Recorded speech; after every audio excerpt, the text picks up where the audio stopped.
Shey, and this is my assistant Christie. We're going to go through our class for the intermediate. Shoulder push, we made sure there was a compression point right here.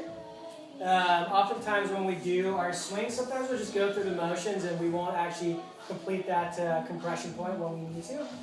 If we do, it gives us options, one of which I can just scroll away and make sure that I elongate the slot. Let me move back here and do that again.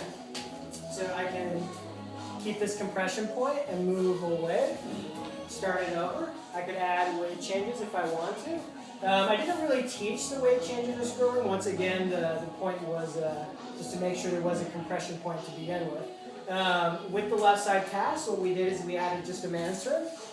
For the ladies, we just wanted to make sure that there was continuous motion to begin with. Oftentimes, a lady, even in the intermediate level, won't continue her motion. So that as we initiate, we want her to keep going, keep going, keep going. Even if the guy is kind of being stagnant, not that we want to be like that, gentlemen.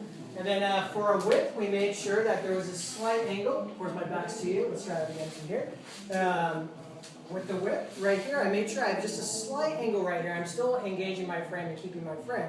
I'm not letting it go. But with this slight angle, it helps me initiate this lead for the 4. And then as I'm going around, I want to make sure that I'm not leaning in right here. For ladies, what we worked on this part was to make sure that small step and not to tilt your trunk backwards so that way you can keep balance. So we just do this. And just to send out for the whip. The other thing that we talked about for the ladies is to make sure that as you reach this point, that you have continuous motion starting from your 4 and not necessarily just going around your 4. There are different whips that are led though, so I mean technically I could have this be a lead, but that's not something that we're trying to emphasize. We're trying to emphasize more continuous motion. And that was pretty much our class for the intermediate. The idea was to take those concepts too and to use it throughout your whole dance. We just happen to use our 3 basics just because everyone knows it really well. Alright, and thank you.